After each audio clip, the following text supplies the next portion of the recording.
Hemos comenzado el mes de diciembre y pues bueno, como es costumbre, ¿no es cierto? Durante el mes de diciembre tendremos temas relacionados con la primera venida de Cristo.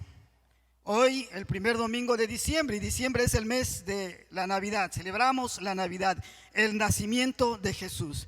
Y hoy queremos dar énfasis en cuanto a la idea del reino de Dios. Y pensando en las palabras que Jesús dijo cuando inició su ministerio. Él dijo: arrepentíos porque el reino de los cielos se ha acercado, ¿no es cierto? Y sabe que había una expectativa bastante grande en el pueblo de Israel por la venida de un Mesías. Ahora, la palabra Mesías en hebreo y la palabra Cristo en griego tienen el mismo significado en español. Significan ungido, el ungido.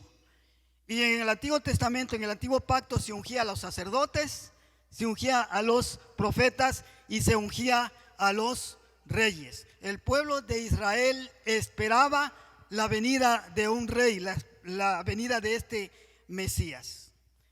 Una cosa importante, que en muchos textos del Antiguo Testamento se presenta a Dios como el Rey universal, y muchos de los salmos hablan acerca de esto. Por ejemplo, el Salmo 47, vamos a leer el verso 2 y vamos a saltar al verso 6 al 8, dice esto: porque Jehová el Altísimo es temible, gran Rey sobre toda la tierra.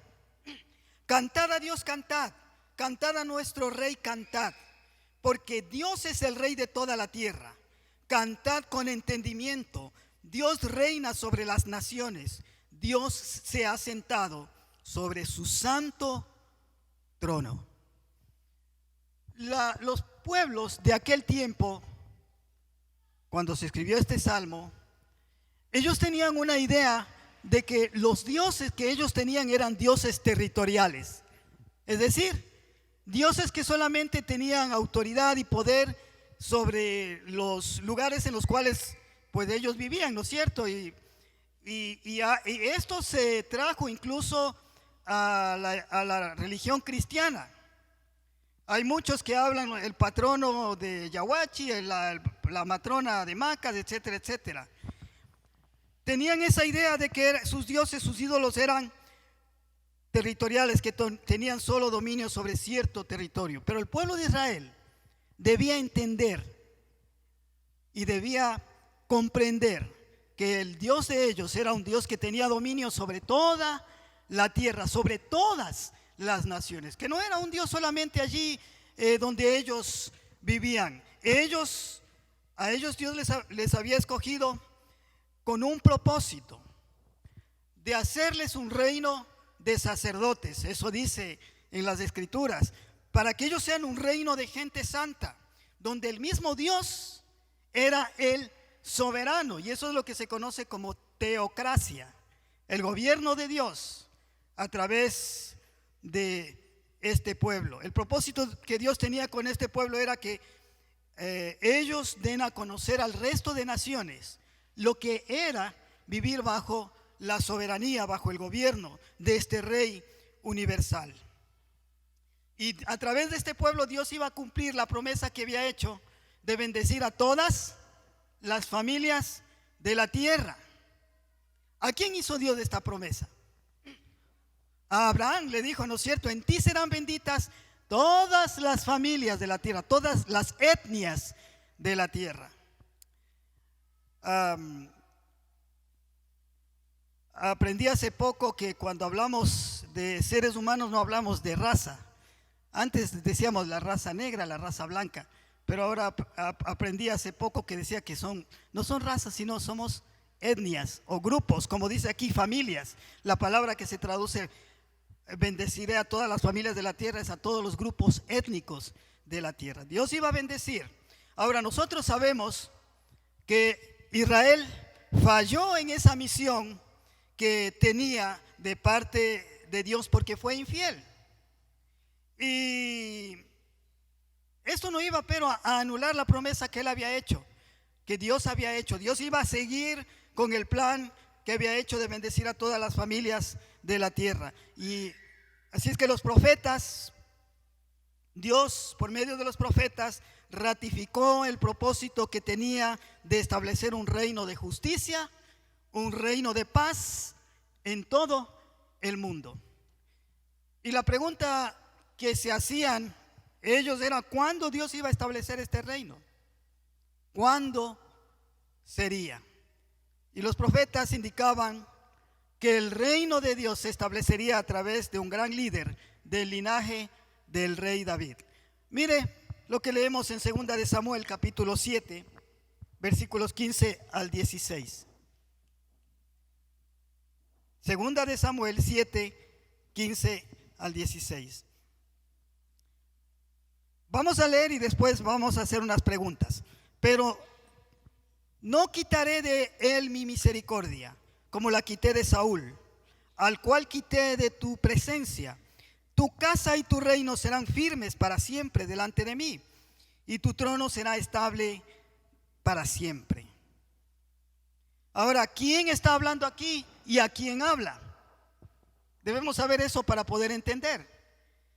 El contexto de esta cita bíblica, nosotros encontramos que quien está hablando es Dios a través del profeta Natán, y lo hace al rey David.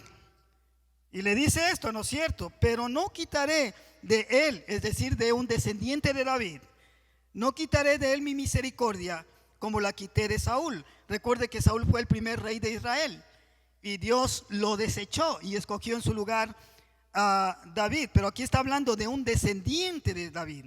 Tu casa y tu reino serán firmes. ¿Hasta cuándo? Para siempre delante de mí, y tu trono será estable para siempre. ¿En qué sentido el reino, este reino que se ofrecía, iba a ser eterno? Iba a ser para siempre, en el sentido de que sería un reino eterno.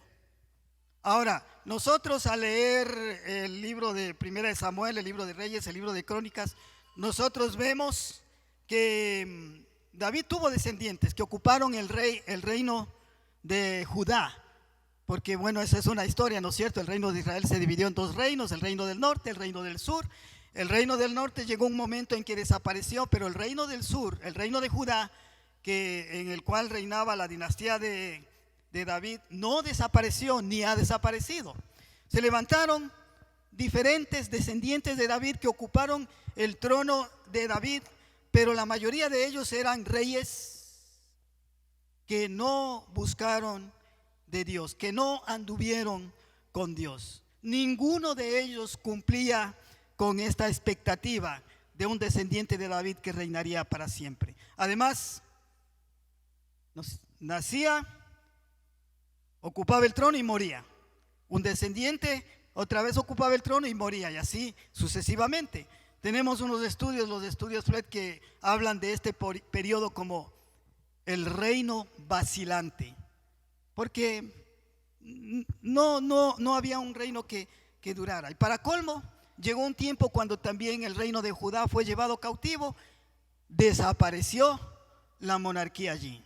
Obvio que la descendencia de David siguió, pero ya no ocupaban el trono.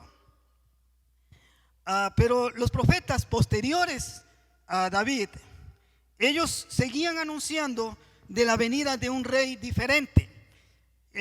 Isaías capítulo 9, versículos 6 al 7, que es un texto que se ocupa bastante en el mes de diciembre. Mire lo que dice. Recuerde que Isaías vivió 700 años antes de Cristo y unos 300 años después de David.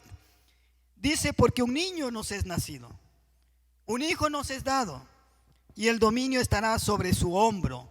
Se llamará su nombre Admirable, Consejero, Dios fuerte, Padre eterno, Príncipe de paz. Lo dilatado de su dominio y la paz no tendrán fin sobre el trono de David y sobre su reino, para afirmarlo y fortalecerlo con derecho y con justicia, desde ahora y para siempre. el celo de Jehová de los ejércitos hará esto. Aunque la dinastía de David, la dinastía humana eran débiles, se seguía anunciando de un rey diferente que reinaría con justicia y que reinaría para siempre. Jeremías capítulo 23. Jeremías vivió más o menos unos 200 años después que Isaías. Y ya en el tiempo de Jeremías el reino de Judá estaba ya siendo conquistado por los babilonios, a punto de ser llevados. Bueno, un grupo ya fue llevado cautivo. Y él escribe esto: he aquí vienen días, dice Jehová, en que levantaré a David un renuevo justo. Reinará un rey que obrará con inteligencia y que practicará el derecho y la justicia en la tierra.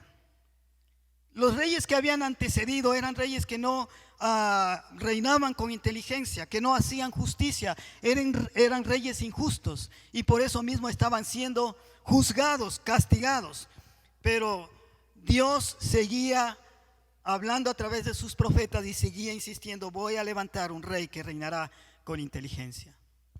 Cuando se acercan las elecciones de presidente, siempre tenemos la esperanza de que el presidente que va a venir, ese va a hacer bien las cosas, que va a gobernar con inteligencia, que va a gobernar con justicia. Es elegido y otra vez bajamos la cabeza y los hombros y decíamos: otra vez nos equivocamos. Son humanos, pero Dios anunciaba que vendría un rey que sí gobernaría con inteligencia, con derecho, con justicia a la tierra. Ahora, cuando nosotros vamos al Nuevo Testamento, recuerda usted que Juan el Bautista vino como antecesor del Mesías, del rey, como pregonero del rey. Y cuando Juan el Bautista comenzó a predicar, Mateo 3:2 dice: vuélvanse a Dios o arrepiéntanse porque el reino de los cielos está cerca. Juan el Bautista comienza a decir: el reino de los cielos está cerca. Y Jesús confirmó lo mismo. Él decía: arrepiéntanse porque el reino de los cielos está cerca. Y hay un episodio en la vida de Jesús cuando él tuvo un altercado con los fariseos. Bueno, él tuvo muchos altercados, ¿no es cierto?, con los fariseos, saduceos, escribas. Pero específicamente en esta ocasión Jesús anunció que el reino ya había llegado. Vamos a leer Mateo capítulo 12, versículos 22 al 28. Mateo 12, 22 al 28. Dice: entonces fue traído a él un endemoniado, ciego y mudo, y le sanó, de manera que el mudo hablaba y veía. Toda la gente estaba atónita y decía: ¿acaso será este el hijo de David? Miren, ellos estaban esperando a este Mesías, a este hijo de David. ¿Acaso será este el hijo de David?, decían ellos. Pero al oírlo los fariseos dijeron: este no echa fuera los demonios sino por Belcebú, el príncipe de los demonios. Miren qué blasfemia. Pero Jesús conocía sus pensamientos y les dijo: todo reino dividido contra sí mismo está arruinado, y ninguna ciudad o casa dividida contra sí misma permanecerá. Y si Satanás echa fuera a Satanás, contra sí mismo está dividido. ¿Cómo pues permanecerá en pie su reino? Y si yo echo fuera los demonios por Belcebú, ¿por quién los echan fuera vuestros hijos? Por tanto, ellos serán vuestros jueces. Pero si por el poder de Dios, si por el Espíritu de Dios yo echo fuera los demonios, ciertamente ha llegado a vosotros el reino de Dios. Jesús dijo: esto que yo estoy haciendo muestra que el reino de Dios ya está presente entre ustedes. ¡Qué sorpresa! El reino de Dios ya había llegado, pero el pueblo judío no se había dado cuenta. ¿Por qué no se habían dado cuenta? Porque ellos esperaban que este reino y este rey se manifestara de una manera diferente. Mateo 19, 21, 9, leemos un ejemplo de esto. Dice: las multitudes que iban delante de él y las que le seguían clamaban diciendo: Hosana al Hijo de David, bendito el que viene en el nombre del Señor, hosana en las alturas. Esta era una exclamación de gozo, una exclamación de alegría. ¿Y cuándo se dio este acontecimiento? ¿Recuerda usted?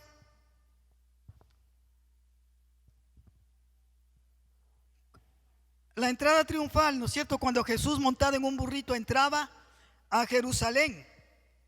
Y obvio que él estaba entrando como lo haría un rey, hemos dicho otras veces, en son de paz. Y la gente lo aclamaba como ese descendiente de David que era esperado. ¿Y quiénes eran los que le aclamaban? Eran las personas las multitudes que seguían a Jesús, que estaban allí a lo largo del camino, acampadas para celebrar la Pascua.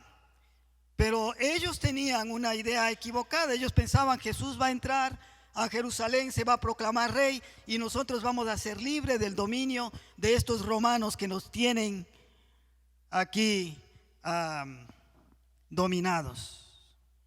Jesús va a ocupar su posición de Mesías y vamos a ser libres. Vamos otra vez, nuestro reino va a ser como en el tiempo de David, como en el tiempo de Salomón, la época de oro del reino de Israel.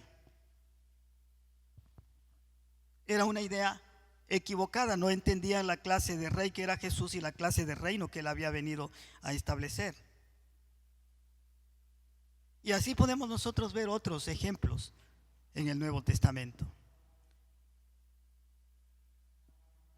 Ahora,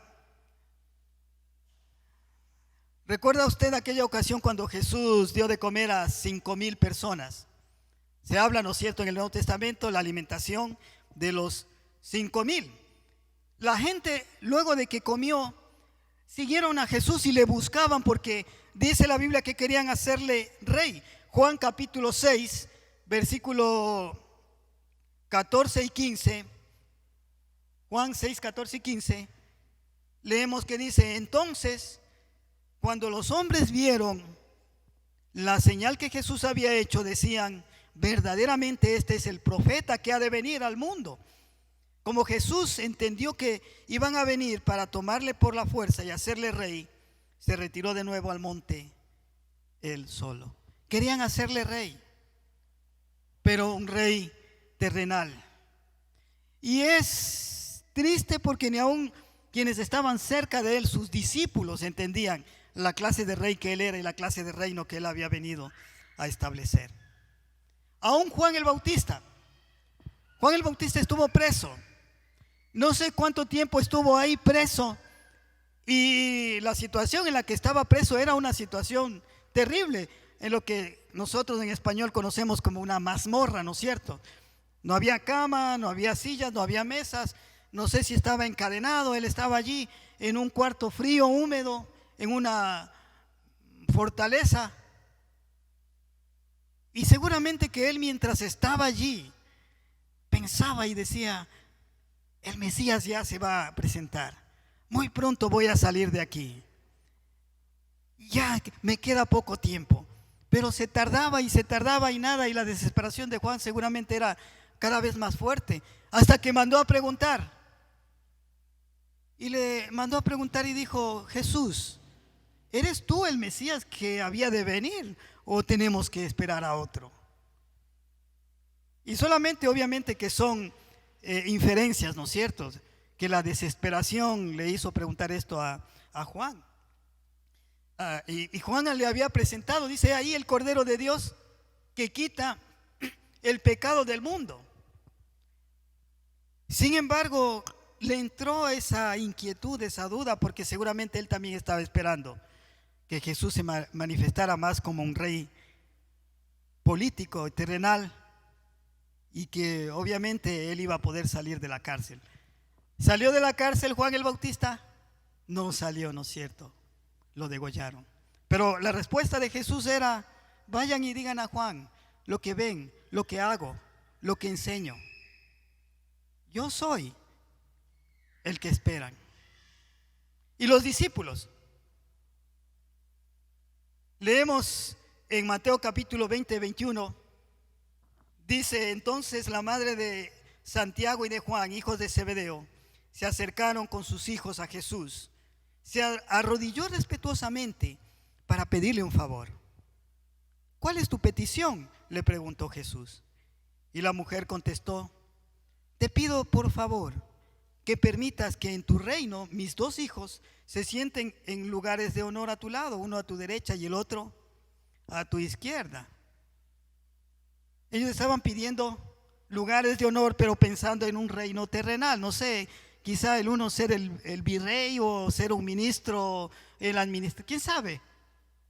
Y en otros evangelios nosotros leemos que el resto de discípulos, cuando escuchó esto, se enojaron, porque quizá todos estaban con ese pensamiento, ¿no es cierto?, de ocupar puestos de honor. Y Jesús tuvo que corregirles de esa idea, y le dijo que el que quiera ser mayor en el reino de los cielos debe ser como el que sirve. Y cuando lavó los pies a los discípulos, le estaba dando ese ejemplo de la clase de rey que él vino a ser aquí en el mundo. Ahora, esto sería tema para seguir hablando, ¿no? Pero Jesús tuvo que aclarar de muchas maneras, por medio de sus hechos, por medio de sus enseñanzas, la verdad en cuanto al reino de Dios y la verdad en cuanto a la clase de rey que él era, lo que en verdad era el reino de Dios, para que ellos entendieran cómo se entraba, cómo será parte de este reino, cómo y cuándo viene el reino y cuál es el estilo de vida de los súbditos del reino. Y el Sermón del Monte es conocido como los estatutos o de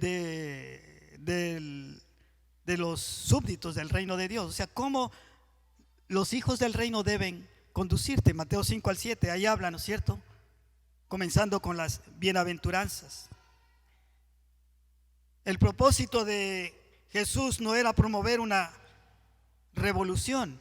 Por eso es que él prefería retirarse y él no hablaba abiertamente de quién él era, porque primeramente él tenía que corregir y la gente debía entender quién era él. Claro que él comenzó a enseñar de una manera indirecta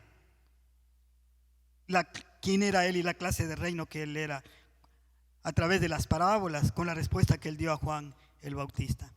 ¿Sabe una cosa? Han pasado 2000 años y todavía hay muchas personas que tienen ideas equivocadas con respecto al reino de Dios y con respecto a Jesús como rey. No tienen una idea clara de lo que significa la clase de rey que Jesús es y la clase de reino que él instauró. Y vale la pena que evaluemos nuestras motivaciones por las cuales nosotros seguimos a Jesús. Porque hay muchos que siguen a Jesús como estas personas que quisieron hacerle rey porque querían seguir comiendo gratis, ¿no es cierto? Hay muchos que siguen a Jesús por intereses puramente terrenales, pero lo terrenal se queda, lo terrenal se acaba. Y a lo mejor hasta hay algunas personas que siguen a Jesús como estos discípulos, ¿no es cierto? Quieren ocupar un lugar importante, lugar de honor. Pero Jesús nos dio ejemplo de la clase de rey, de la clase de siervo que quiere que seamos. Que nuestro sentir sea como el de Pedro. ¿Recuerda usted cuando vino la gente para hacerle rey a Jesús Y Jesús les dijo a la multitud y les dijo: ustedes me siguen solamente porque comieron gratis, pero trabajen por la comida que no perece y que a vida eterna nos lleva. Y la gente, y les habló otras cosas que hizo que la gente agachara la cabeza y le dejara a Jesús. Y Jesús les pregunta a los discípulos y les dice: ¿ustedes también quieren irse? Y Pedro dijo unas palabras que nos inspiran. Él dijo: Señor, ¿a quién iremos? Si solamente tú tienes palabras de vida eterna. Nosotros debemos buscarle a Jesús, porque sin Él estamos perdidos, no somos nada. Y con esto quiero terminar. El Evangelio de Mateo nos relata un acontecimiento cuando los sabios de Oriente vinieron y llegaron a Jerusalén. Fueron al palacio de Herodes y ellos le hicieron una pregunta. ¿Cuál fue la pregunta que ellos hicieron a Herodes? ¿Qué le preguntaron los sabios a Herodes? ¿Dónde está el rey de los judíos que ha nacido? Y es asombroso pensar cómo sabían estas personas. Miren, los mismos judíos esperaban al rey que naciera y no se habían enterado que él ya había nacido. Pero estos, Dios les reveló de alguna manera que el rey, pero el rey, un rey especial, no un rey cualquiera, porque a continuación ellos les dicen la razón por la que ellos vinieron, porque dice que hemos venido ¿a qué? A adorarle. Le reconocían como rey, pero como un rey soberano, como ese rey del que habla Isaías, ¿no es cierto? Rey, Padre eterno, Dios eterno, consejero. Qué lindo.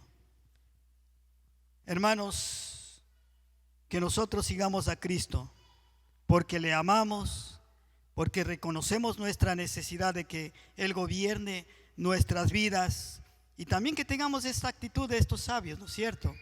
De acercarnos a Dios con reverencia, con obediencia y en una actitud de adoración. Que esa sea la actitud que nosotros tenemos durante este mes de diciembre mientras recordamos la Navidad, porque no recordamos el nacimiento de un niño, y un niño indefenso, ¿no es cierto?, ahí en la cunita. No, nació como niño, era rey y ahora sigue siendo rey y está a la diestra del Padre entronizado, y un día vendrá para juzgar y reinará para siempre. Esa es la esperanza que tenemos. A veces vemos cómo el mundo está tan terrible, pero Jesús va a venir a poner orden. Y qué lindo que nosotros estamos de parte de Él y somos súbditos de Él, pero que le hagamos en verdad rey de nuestras vidas, en todas las áreas de nuestras vidas, no solamente en unas cuantas. No, Él quiere ser rey de toda nuestra vida. Vamos a orar y vamos a darle gracias a Dios por esto. Queremos darte gracias, Señor, por tu palabra, porque en verdad nos muestra cuántas cosas. Y gracias por haberte hecho como uno de nosotros, aunque eras Dios, aunque eres Rey.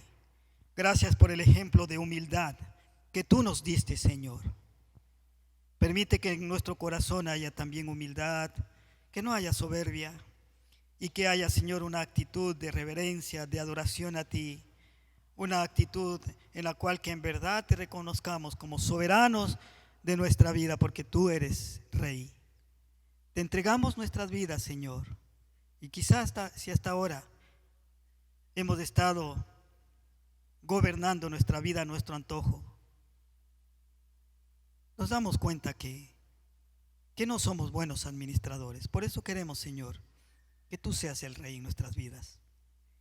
Gracias por este tiempo de Navidad en la cual recordamos que tú viniste, te hiciste como uno de nosotros, para tomar nuestro lugar en la cruz. Resucitaste, ascendiste al cielo y un día vendrás como Rey de Reyes y Señor de señores. Y este reino que tú estableciste, un día lo establecerás a plenitud. Qué lindo será, Señor. Anhelamos de esa venida. Te agradecemos por esto en el nombre de Jesús. Amén.